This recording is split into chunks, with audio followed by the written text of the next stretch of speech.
இந்திய மக்கள் அனைவருக்கும் என்னுடைய இரவு நேர வணக்கம்.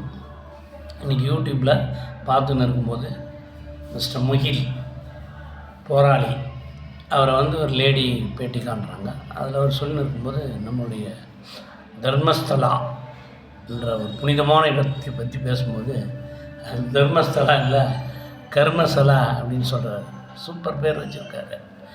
எத்தனை கொலை இவ்வளோ நஞ்சு எல்லாம் நடந்து எவ்வளோ பேர் என்னன்னா உண்மை வெளிவரத்துக்கு முன்னாடி அதை தோண்டி புதைக்கலான்னு பார்க்குறாங்க அப்படின்ற ஒரு கருத்தை அவர் சொல்கிறாரு.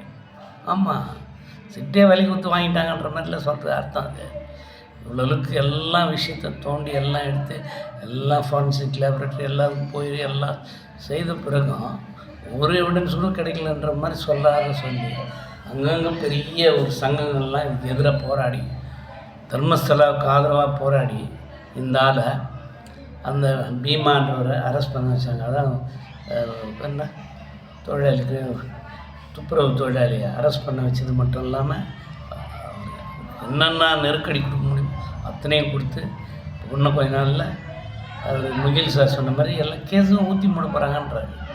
அது சொல்லிவிட்டு 2 விஷயம் பயங்கரமான விஷயம் சொன்னார். அதை ஒன்று சொன்னார்.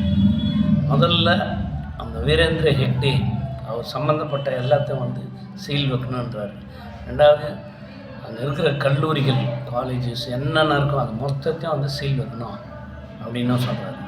சொல்லிவிட்டு இவனுங்க என்ன பண்ணுவானுங்கன்னா அந்த முதல்ல வந்தான் இல்லையா துப்புரவு தொழிலாளி, அவனை கண்டிப்பாக ஏதோ ஒயர் கட்சி செத்துட்டாருன்ற மாதிரி சீனை செட் பண்ணுவானுங்க. நடக்க தான் போகுது அப்படின்னு சொல்லிட்டு சுஜாதா பட் அனன்யா பட்டினுடைய தாயார் பற்றியும் சொல்கிறாங்க. அவங்க என்ன பண்ணுவானுங்கன்னா இவங்க அதே போல் ஏதாவது ஒரு விஷயத்தில் அவங்க இறந்துடுற மாதிரி இவனுங்க செட்டப் பண்ணுவானுங்க. அது மாதிரி அடித்து என்ன பண்ணுவோம் பண்ணிவிட்டு தற்கொலை பண்ணிக்கினாங்கன்ற மாதிரி பண்ணுவாங்க. யார் துப்புரவு தொழிலாளியும் பண்ணுவானுங்க. அதே போல் சொல்கிறான் அனன்யா பட்டினுடைய அம்மாவும் அதே போல் பண்ணிக்க வைப்பானுங்க. இந்த அளவுக்கு இருக்குது. இந்த கேஸ் போகிற போக்கே இப்போ சரியில்லை, ஊற்றி மூட போகிறாங்க மாதிரி எனக்கு தெரியுது அப்படின்னு சொல்கிறாரு. உண்மையும் முகில் சார் சொல்கிறது நல்லா. அவர் ஒரு போராளி மட்டும் இல்லை, சமுதாயத்து மேலே அக்கறை இருக்கிறவர் கூட. இவர் மட்டும் இல்லை, என் பால்னு ஒரு வழக்கறிஞர் போராடி இருந்தார். அவரெல்லாம் ஒன்றும் பேட்டி பார்க்கல.